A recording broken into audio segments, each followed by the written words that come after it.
Cab එක කරේ සෑහෙන වෙලා ඇම්බියුලන්ස් එක අර හොය ඔන්න බලන්න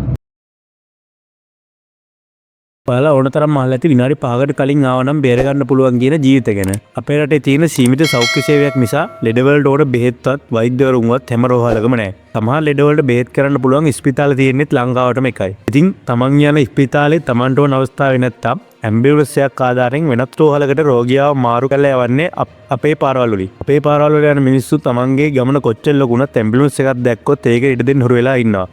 ඔයා උනත් ඇම්බියුලන්ස් එකක් එනවා සයිඩ් කන්නඩියෙන් දැක්කොත් එක තප්පරයට අයින් කරන්න ජීවිතේක වටිනාකම දන්න නිසායි. ටිකක් මේම ඉඩ දුන්නත් මිනිස්සු මේම ඉඩ දෙන්නේ නැත්තම් ඒ සම්බන්ධව ක්‍රියාත්මක කරන්න පුළුවන් නීති රීති පවා තියෙනවා.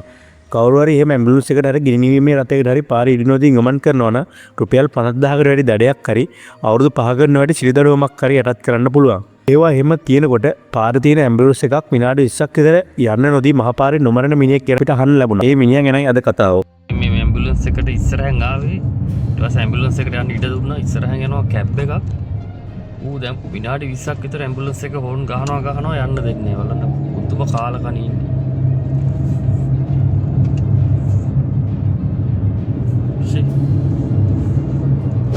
ආංගරණ කැබ් එක කරේ දැන් වෙලා ඇම්බියුලන්ස් එක හොන් ගහනවා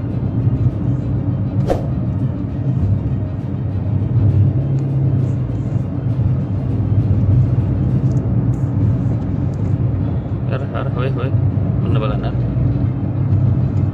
තුම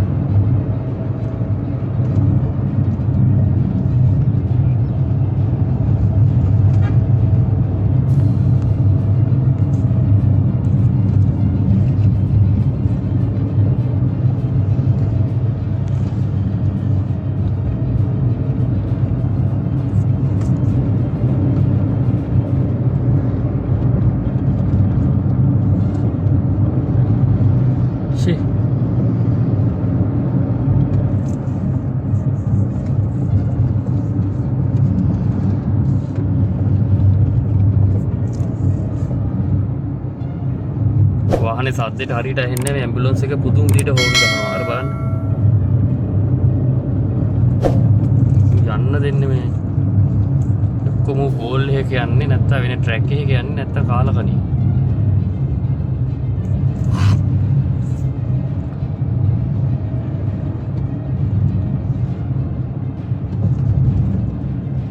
ඒක දැක්කම මම නම් හිතන්නේ අපේ රටේ නීති අලුත් කරන්නවත් නීති වෙනස් කරන්නවත් කලින් මේ රටේ ජීවත් වෙන මිනිස්සුන්ට නීති උගන්වලා ඉන්න ඕන කියලා.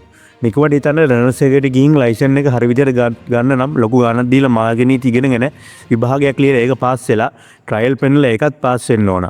හැමෝම හරි විදියට ලයිසන් ගත්තා නම් පිටිපස්සෙන් එන ඇම්බියුලන්ස් එකට හෝන් ගා ඉඩිල්නකොට ඒකට ඉඩ දෙන්න එක අමුතුවෙන් ගන්නන්න දෙයක් අපිට ඉතුරු වෙන්නේ නැහැ. ඒක තමයි මිනිස්සුන්ගේ ආකල්ප. උන්න අනිත් මිනිස්සුන්ගේ ජීවිත නැතිලාත් ගියත් කමක් නැහැ. තමන්ගේ වැඩේ කරන්න ඕනේ. තමන්ගේ ආතල්ලෙක් ගන්න ඕනේ කියලා හිතනවා නම් බෑනේ. මේ කැබ් එකේ මිනිස්සයාගේ අම්මා තාත්තා හරි දරුවෙක් හරි හිටියා නම් කවදාවත් මේ ඇම්බියුලන්ස් එකට වෙට්ටු දාලා ඉන්නේ නැහනේ. එහෙමනම් අයිත් මිනිස්සු යට කරලා හරි ඉඩ අරන් දෙන જાතිය එකෙක් මු. මොකට නිගමට හිතන්න තිබුණා මේ කියන්නේ කවුරු හරි ආදරය කරන මිනිස්සෙක්ගේ ජීවිතයක් කියලා. එහෙමනම් මේ විදිහට කරන්නේ නැහනේ. සමහර කෙනෙක් හිතන්න පුළුවන් මේ ඇයි මේ ඇම්බියුලන්ස් එක සයිරෙන් දාගෙන යන්නේ නැතුව හෝන් ගහා ඉන්නේ කියලා. සමහර රෝගීන්ගේ තත්ත්වයත් එක්ක සයිරෙන් නොදා යන අවස්ථාවක් තියෙනවා. මොකද සයිරෙන් එකත් එක්ක ඇතුලේ ඉන්න රෝගියාගේ ප්‍රෙෂර් එහෙම වැඩි වෙන්න පුළුවන්. සමහර මිනිස්සු හිතන්නේ සයිරෙන් දානනු විතරයි ලෙඩෙක් කරා යන්නේ. නැත්නම් ඇම්බියුලන්ස් එක ඩ්‍රයිවර්ගේ පෞද්ගලික ගමනක් යනවා කියලා. ඒකට පඬිත මොඩේ වෙන්න එපා. ඇම්බියුලන්ස් එක සයිරෙන් එක නැතුව ගියත් යන්නේ ලෙඩෙක් වරන් වෙන්න පුළුවන්. ඉතින් ලෙඩෙක් නැතුව ගියත් ඇතිව ගියත් ඒකෙන් ඉර නොදෙන එකෙන් ඔයාට පාඩුවක් වෙන්නේ නැහැ. හැබැයි එහෙම කරන එකෙන් තවත් කෙනෙක්ට ජීවිතයක් නැති වෙන්න පුළුවන්. ඉතින් ඔයාලට මේ ගැන මොකද හිතෙන්නේ? කැබ් ගාරට දෙන්න ඕන මොන වගේ දඩුවමක්ද? පහලින් ඔයාගේ දවසත් කමෙන්ට් කරන්න. එලයා අපිව සබ්ස්ක්‍රයිබ් කරලා තවත් අයට මේක බලන්න ෂෙයා කරන්න. ජය වේවා.